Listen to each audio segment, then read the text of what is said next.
Hi students, today I'll show you some MCQ questions from 17 to 21. Same way, this is also from whole course.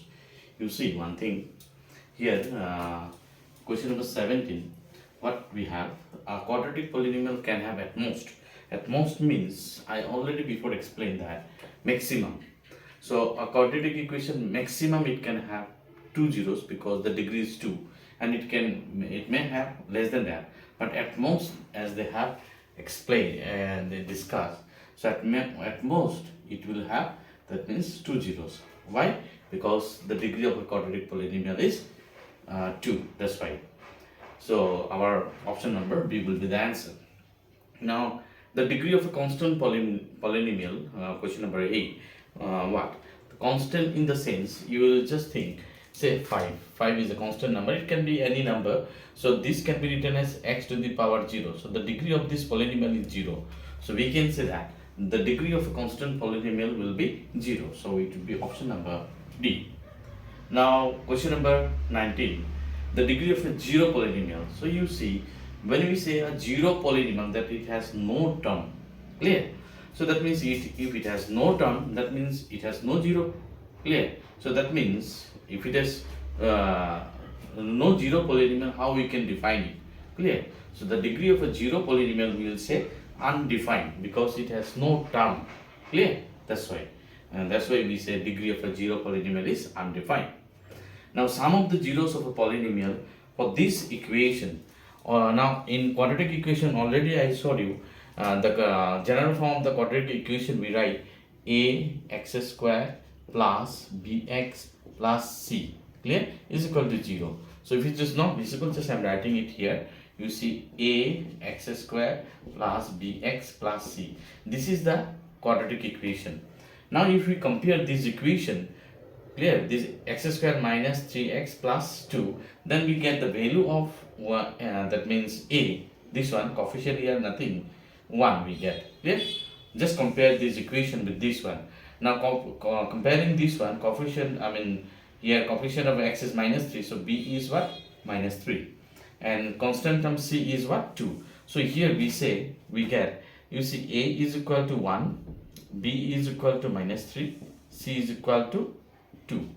Now, as you know the formula for finding the sum of the zeros of a quadratic equation, we write sum of zeros, that is sum is equal to minus b by a.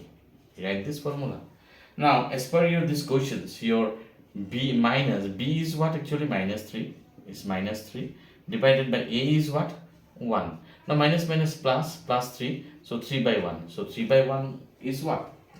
3. So sum of zeros of the polynomial should be 3. So here this option is correct. So you can remember, just comparing with this equation, general equation, whatever the equation they give, you just compare the coefficients of x square and x and even the constant term.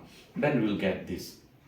Clear? So same way, you have to remember the sum of zeros of a formula minus b by a, and product of zeros, that also I am mentioning, and product of zeros will get c by a. You remember this, clear? C by a. Product of zeros means roots. After factorizing this equation, we'll get the value of 2x, clear? So those value of x, we consider it as zeros, clear? So this is also your quadratic equation. Now if you compare this equation with this equation, we get a is equal to what? Coefficient of x square is 1. Now there is no x, so that means b is equal to 0. There is no x term here in this equation. Constant term is minus 3, so we are getting c is equal to minus 3. Now you see, if you substitute this value here, product of zeros is what? C by a. C is what? Minus 3, so minus 3. A is what? 1. So minus 3 by 1 is what? Your minus 3. So that means this option. So just remember, to find out the product of zeros, you have to find out, you have to know the formula c by a. Very, very important. Product of zeros formula is c by a. Remember this. And sum of zeros formula will be what? You're just, I'm writing it here. Sum of zeros is equal to minus b by a. Clear? So very, very important, this formula. I'm writing in short form SUM, sum of zeros, zeros. I'm not writing that one.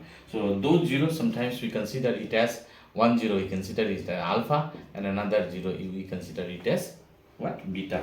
So that is sum of zeros we consider as alpha plus beta. Alpha plus beta we get minus b by a, and this one we say alpha into beta. So alpha into beta we get product of the zeros. Clear? So only today I have discussed up to 21. So on the next day I will discuss in the next video some more MCQ questions. So for today, you leave it up to this much. Thank you all.